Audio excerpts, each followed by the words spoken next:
Harihi Om. Shri Gurubhyo Namaha.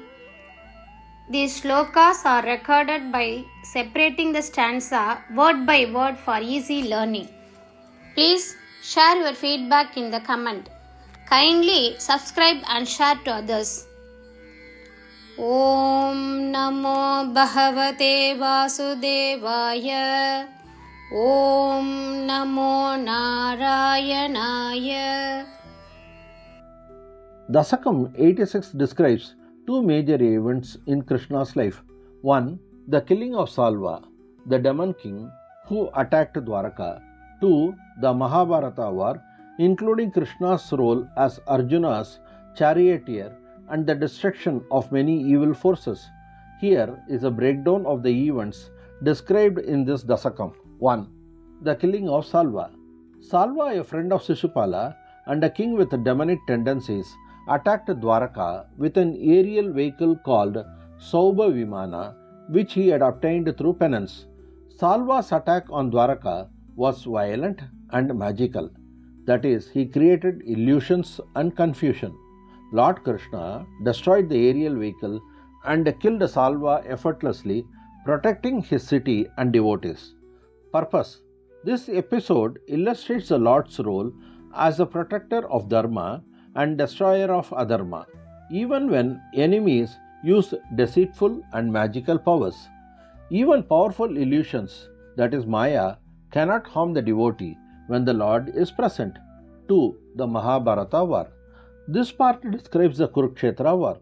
The Mahabharata war, which was not just a political conflict, it was a divine orchestration by Krishna to cleanse the world of demonic forces born in royal lineages. Krishna doesn't wield weapons but guides Arjuna as a charioteer, that is Parthasarathi, showing that divine will can act through subtle means. With Krishna's guidance, the Pandavas defeated the Kauravas. The Dasakam also briefly mentions the destruction of major evil kings who were incarnations of Asuras born on earth to be destroyed by Krishna. 3. Bhagavad Gita, the eternal message. Though not described in full, the reference to Krishna as Arjuna's guide reminds us of the Gita's universal message: selfless action, detachment, and surrender to the Lord. Spiritual significance. The Lord governs all actions in the universe even while appearing to be a non-combatant. These events are not merely historical or mythical, they symbolize the divine intervention to restore Dharma. Salva represents arrogance and illusion. Surrendering to the Lord is the surest path to victory. He is the destroyer of illusion and confusion, while the Mahabharata war represents the inner battle between virtue and evil in our mind that we must fight with Krishna's guidance.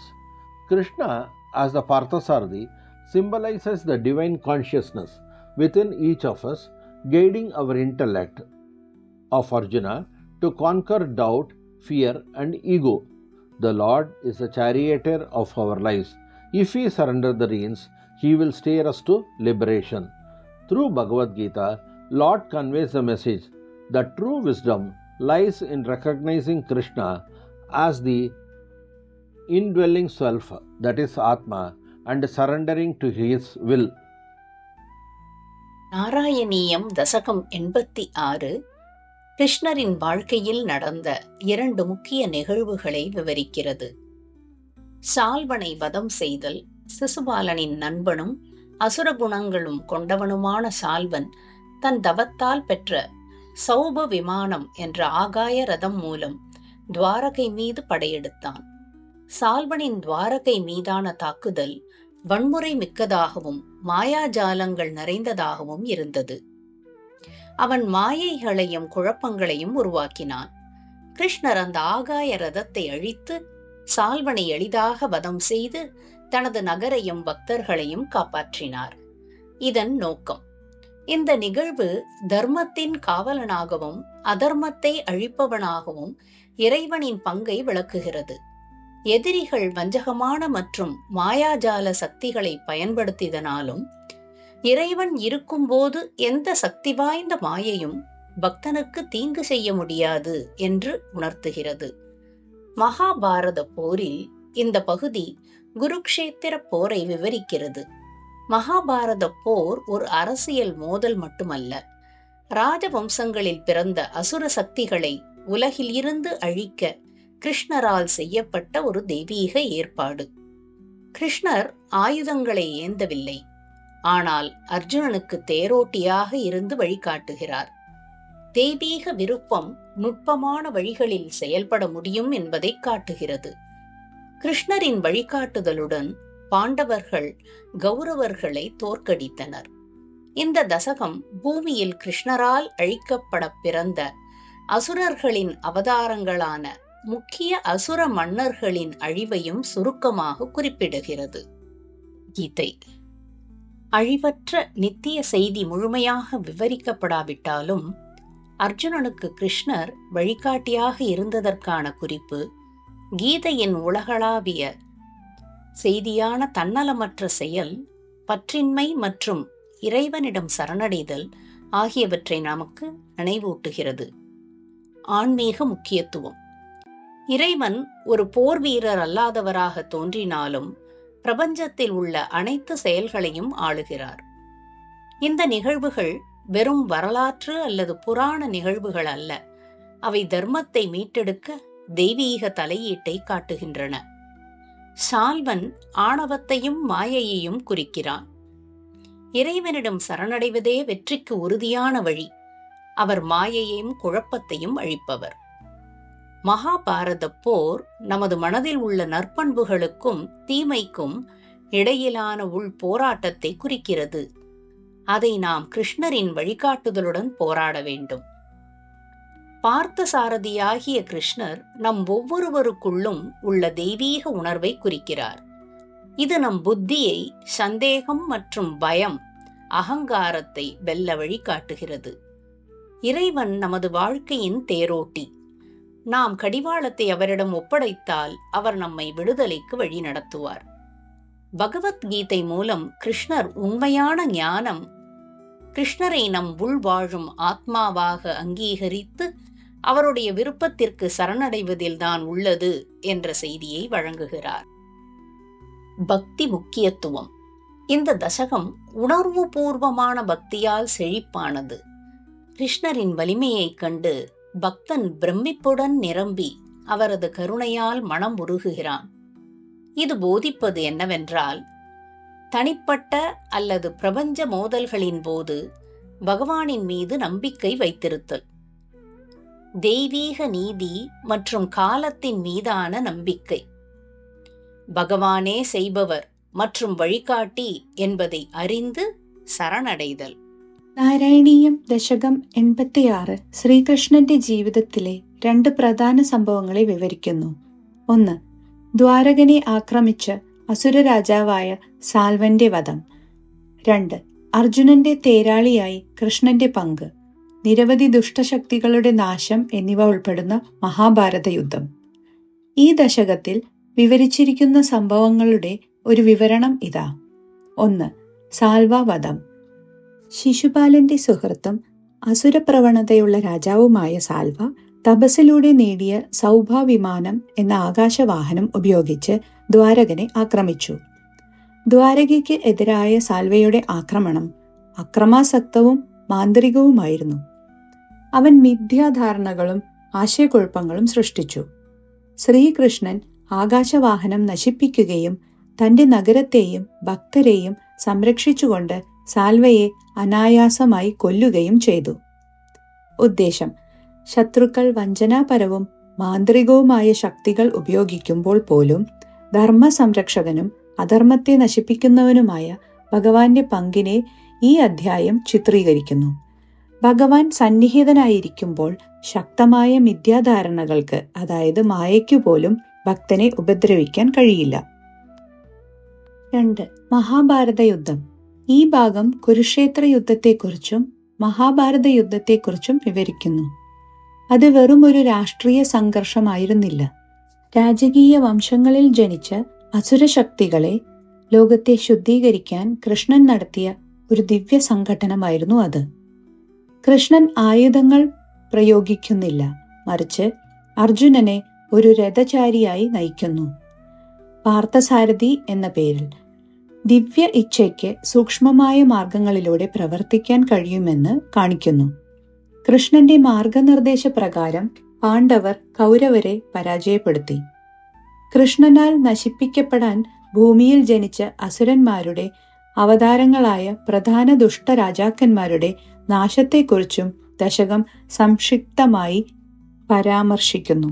Bhagavad Gita നിത്യസന്ദേശം പൂർണ്ണമായി വിവരിച്ചിട്ടില്ലെങ്കിലും അർജുനന്റെ വഴികാട്ടിയായി കൃഷ്ണനെക്കുറിച്ചുള്ള പരാമർശം ഗീതയുടെ സാർവത്രിക സന്ദേശത്തെ ഓർമ്മിപ്പിക്കുന്നു. നിസ്വാർത്ഥ പ്രവർത്തനം, നിസ്സംഗത, ഭഗവാന് കീഴടങ്ങൽ. ആത്മീയ പ്രാധാന്യം. ഒരു പോരാളിയല്ലെന്ന് തോന്നുമ്പോഴും പ്രപഞ്ചത്തിലെ എല്ലാ പ്രവർത്തനങ്ങളെയും ഭഗവാൻ നിയന്ത്രിക്കുന്നു. ഈ സംഭവങ്ങൾ കേവലം ചരിത്രപരമോ പുരാണപരമോ അല്ല, അവ ധർമ്മം പുനഃസ്ഥാപിക്കുന്നതിനുള്ള ദിവ്യ ഇടപെടലിനെ പ്രതീകപ്പെടുത്തുന്നു. സാൽവ അഹങ്കാരത്തെയും മിഥ്യയെയും പ്രതിനിധീകരിക്കുന്നു. ഭഗവാന് കീഴടങ്ങുക എന്നതാണ് വിജയത്തിലേക്കുള്ള ഏറ്റവും ഉറപ്പുള്ള പാത. അവൻ മിഥ്യയെയും ആശയക്കുഴപ്പത്തെയും നശിപ്പിക്കുന്നവനാണ്. മഹാഭാരത യുദ്ധം നമ്മുടെ മനസ്സിൽ സദ്ഗുണവും തിന്മയും തമ്മിലുള്ള ആന്തരിക പോരാട്ടത്തെ പ്രതിനിധീകരിക്കുന്നു. കൃഷ്ണന്റെ മാർഗനിർദ്ദേശത്തോടെ നാം പോരാടേണ്ടതുണ്ട്. പാർത്ഥസാരഥിയായ കൃഷ്ണൻ നമ്മിൽ ഓരോരുത്തരുടെയും ഉള്ളിലെ ദിവ്യബോധത്തെ പ്രതീകപ്പെടുത്തുന്നു. സംശയം, ഭയം, അഹങ്കാരം എന്നിവയെ കീഴടക്കാൻ നമ്മുടെ ബുദ്ധിയെ, അതായത് അർജുനനെ നയിക്കുന്നു. ഭഗവാൻ നമ്മുടെ ജീവിതത്തിന്റെ സാരഥിയാണ്. നാം കടിഞ്ഞാൺ ഉപേക്ഷിച്ചാൽ അവൻ നമ്മെ മോചനത്തിലേക്ക് നയിക്കും. ഭഗവത്ഗീതയിലൂടെ കൃഷ്ണനെ ഉള്ളിൽ വസിക്കുന്ന സത്വമായി, അതായത് ആത്മാവ് ആണെന്ന് തിരിച്ചറിഞ്ഞ് അവന്റെ ഇച്ഛയ്ക്ക് കീഴടങ്ങുന്നതിലാണ് യഥാർത്ഥ ജ്ഞാനം എന്ന സന്ദേശം ഭഗവാൻ നൽകുന്നു. ഭക്തിപരമായ പ്രശസ്തി. ഈ ദശകം വൈകാരിക ഭക്തിയാൽ സമ്പന്നമാണ്. കൃഷ്ണന്റെ ശക്തിയിൽ ഭക്തൻ അത്ഭുതത്താൽ നിറഞ്ഞിരിക്കുന്നു. അവന്റെ കാരുണ്യത്താൽ പ്രചോദിതനാകുന്നു. ഇത് പഠിപ്പിക്കുന്നത് വ്യക്തിപരമോ പ്രാപഞ്ചികമോ ആയ സംഘർഷങ്ങളിൽ ദൈവത്തിൽ വിശ്വസിക്കുക. ദിവ്യനീതിയിലും സമയത്തിലും വിശ്വാസം. ഭഗവാൻ ചെയ്യുന്നവനും വഴികാട്ടിയുമാണെന്ന് അറിഞ്ഞുകൊണ്ട് കീഴടങ്ങുക. Sloka 1.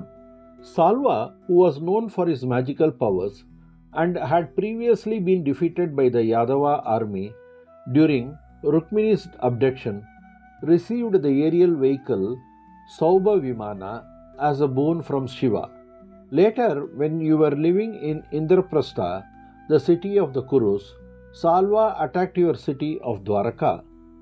Pradyumna led the entire Yadava army against him and killed his powerful minister Dyumantha. This battle continued for 27 days. ஸ்லோகம் 1. சால்வன் தனது மாயாஜால சக்திகளுக்காக அறியப்படப்பட்டவன். முன்பு ருக்மிணி கடத்தப்பட்ட போது யாதவ படையால் தோற்கடிக்கப்பட்டவன். இவன் சிவபெருமானிடமிருந்து சௌப விமானம் என்ற ஆகாய ரதத்தை வரமாக பெற்றான். பின்னர் நீங்கள் குருக்களின் நகரான இந்திரபிரஸ்தாவில் வாழ்ந்து கொண்டிருந்த போது சால்வன் உங்கள் நகரான துவாரகை மீது படையெடுத்தான். பிரத்யும்னன் முழு யாதவ படையையும் அவனுக்கு எதிராக வழிநடத்தி அவனுடைய சக்தி வாய்ந்த மந்திரியான தியுமந்தனை கொன்றான்.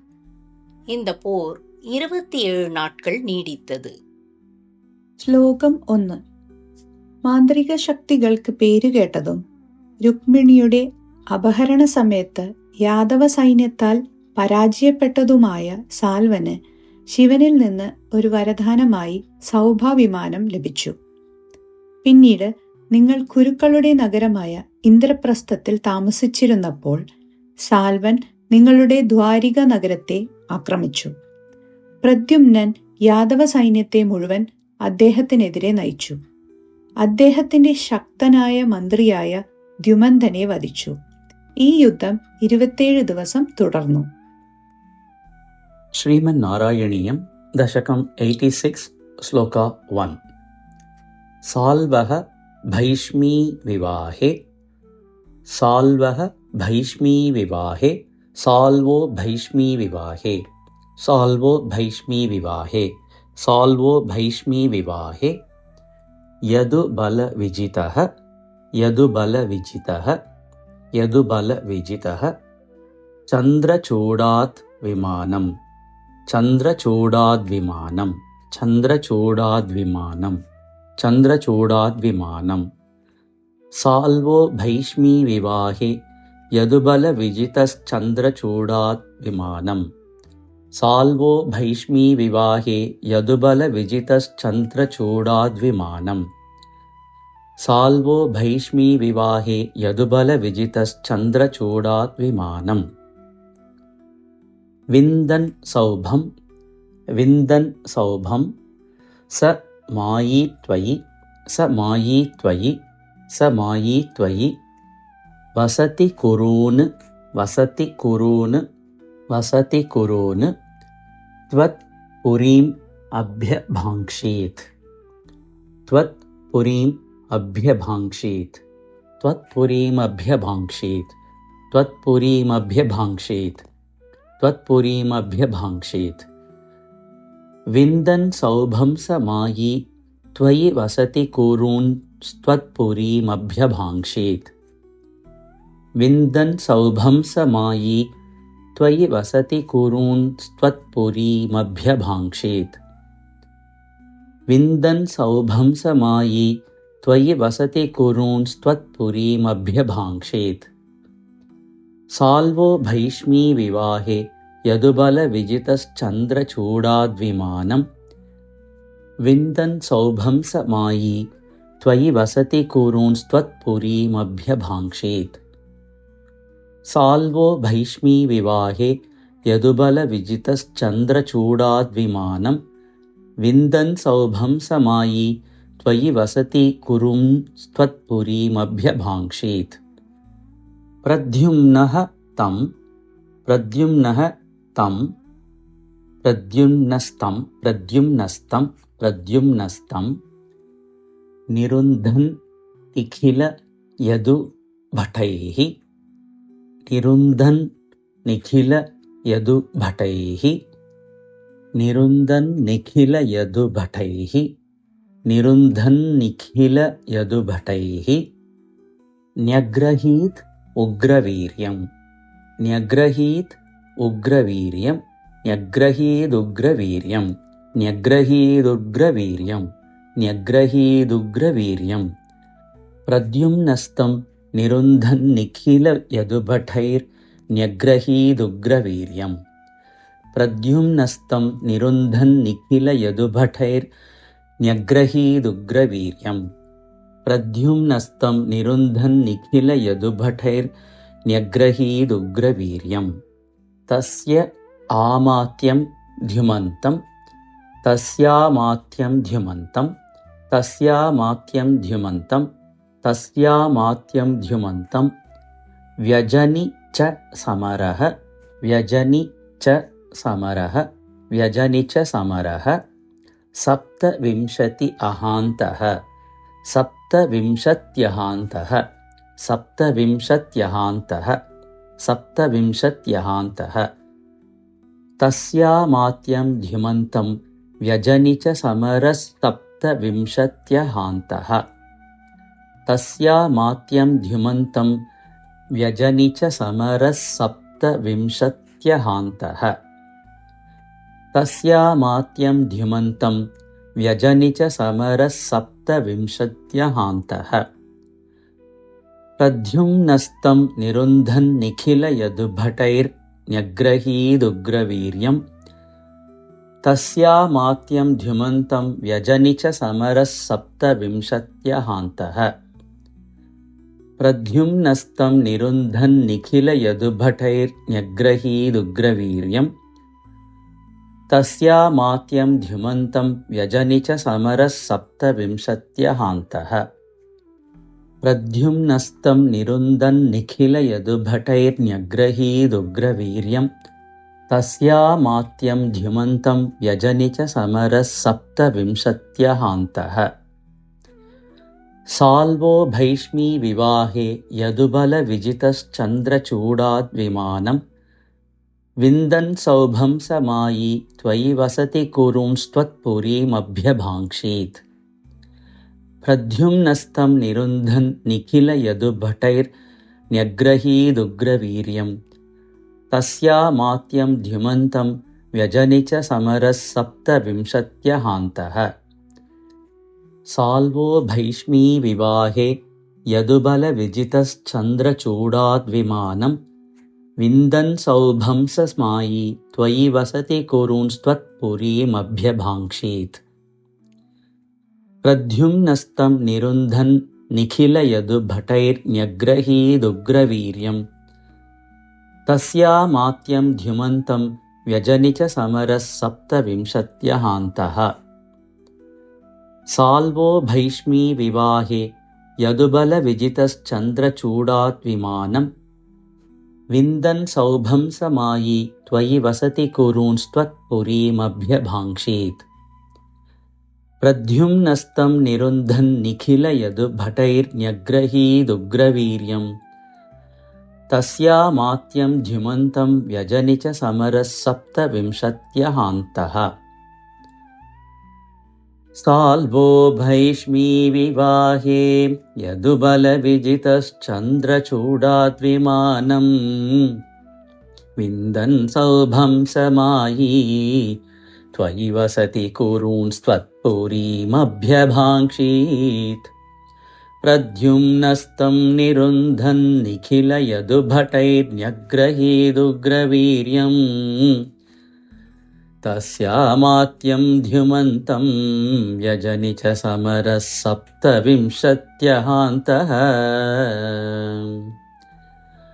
साल्वो भैष्मी विवाहे यदुबलविजितश्चन्द्रचूडाद्विमानं विन्दन् सौभं समायी त्वयि वसति कुरूंस्त्वत्पुरीमभ्यभाङ्क्षीत्। प्रद्युम्नस्तं निरुन्धन् निखिलयदुभटैर्न्यग्रहीदुग्रवीर्यं तस्यामात्यं द्युमन्तं व्यजनि च समरः सप्तविंशत्यहान्तः। साल्वो भैष्मी विवाहे यदुबलविजितश्चन्द्रचूडाद्विमानं विन्दन् सौभं समायी त्वयि वसति कुरूंस्त्वत्पुरीमभ्यभाङ्क्षीत्। प्रद्युम्नस्तं निरुन्धन् निखिलयदुभटैर्न्यग्रहीदुग्रवीर्यं तस्यामात्यं द्युमन्तं व्यजनि च समरः सप्तविंशत्यहान्तः।